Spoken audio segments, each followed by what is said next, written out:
I couldn't believe what I had just realized.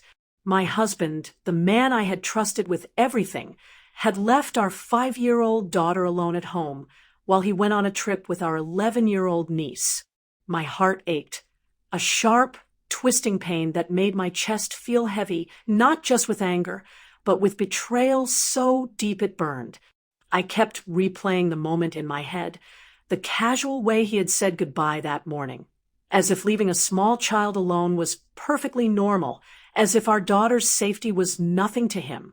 I remembered the small voice I'd heard as I walked past her room, the soft sounds of her playing alone, unaware that the person she trusted most was already miles away, laughing somewhere she shouldn't have been forgotten. The house felt empty in a way it never had before. Every toy left, scattered across the floor, every tiny sock abandoned on the carpet, became a symbol of the neglect I couldn't ignore. I felt rage simmering beneath the surface, a storm I had to contain. How could he prioritize a trip, a whim, over the safety of our own child? And why did our niece, the one he had taken with him, seem more important than his own daughter? It wasn't just carelessness. It felt deliberate, a decision that spoke volumes about how he saw our family. I stayed quiet at first, telling myself I needed to think, to remain calm. But deep inside, I knew this wasn't a mistake I could overlook. Whatever excuses he would concoct for himself later, the truth was already screaming at me. This time, I would not stay silent. I would not allow him to justify the inexcusable. Every thought, every heartbeat was a reminder that something had to change. Our daughter deserved better, and he needed to face the reality of what he had done. Even now, as I stood by the window, watching the empty street and imagining where he might be, a plan began to take shape in my mind. This betrayal would not go unanswered. I had learned long ago that silence in the face of injustice only strengthens those who cause harm. And I knew, with a certainty that made my blood run hot, that I would make sure he understood that leaving our daughter alone was a line he would never cross again. For days, I watched quietly, observing the subtle ways his absence changed the atmosphere at home. Our daughter, usually lively and chatty, had grown quieter, her tiny hands constantly fidgeting with toys that no longer brought her joy. She would peek toward the door, expecting him to appear, her small face a mixture of confusion and longing, and my heart shattered a little more each time. It wasn't just the neglect of leaving her alone, it was the emotional weight he had imposed on her, the invisible mark that told her she wasn't a priority. I started piecing together the little things I had ignored before, moments that now felt like warnings I had failed to heed. The texts he sent that morning, brief and dismissive, were meant to reassure me that everything was fine, but they only confirmed what I already suspected. He had no intention of considering the consequences of his actions. And the excuses he would give later about needing a break or spending time with her sounded hollow when I thought about the hours our daughter spent alone, unsure and scared. Then came the day I found his journal left carelessly on the kitchen counter. I hadn't intended to read it, but the temptation was too strong, driven by a need to understand the man I thought I knew. Page after page revealed a pattern of manipulation and selfishness, tiny justifications for acts that hurt our family. He wrote about how our daughter could manage on her own and how taking our niece on a trip was more fun. Every word stabbed at me, the hypocrisy and callousness laying bare in ink. I felt fury like I had never known, a slow, steady heat that made my mind sharper, more focused. I realized then that this wasn't just a single reckless choice. It was a reflection of who he truly was when no one was watching. And yet, he had underestimated me, the quiet strength I had always kept hidden behind smiles and routine.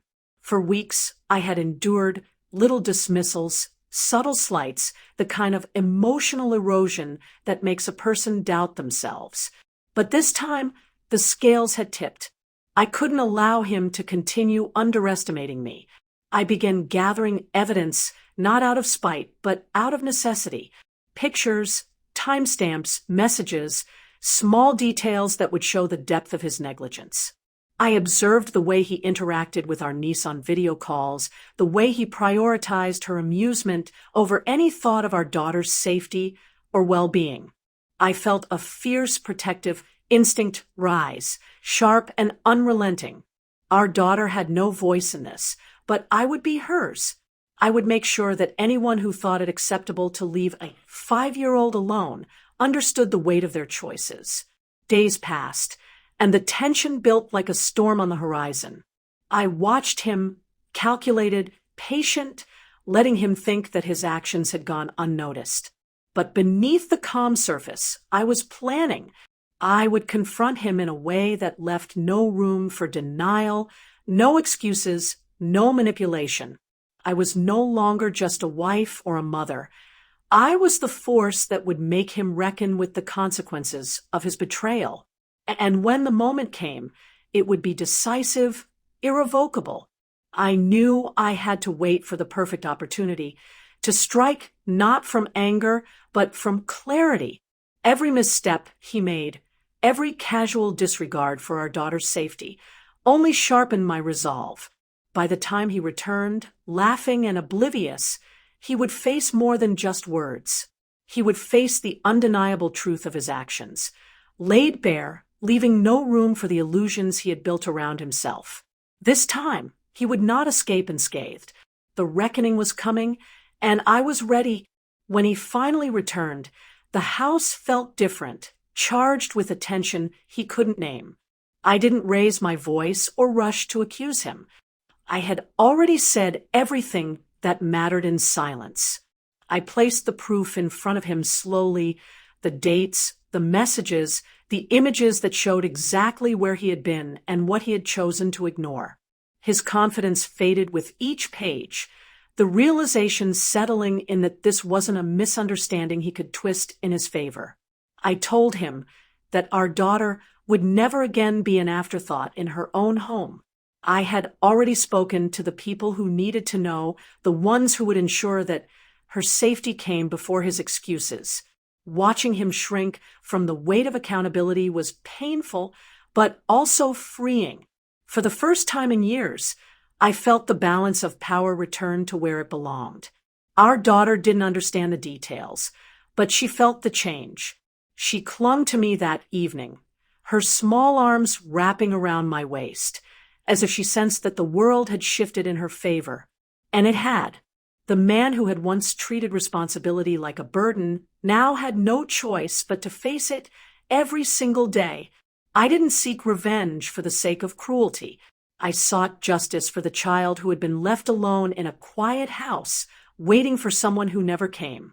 And as I tucked her into bed that night, listening to her soft breathing, I knew that I had crossed a line that could never be erased. The betrayal was no longer mine to carry alone. It had become his lesson to live with, and her shield against ever being forgotten again.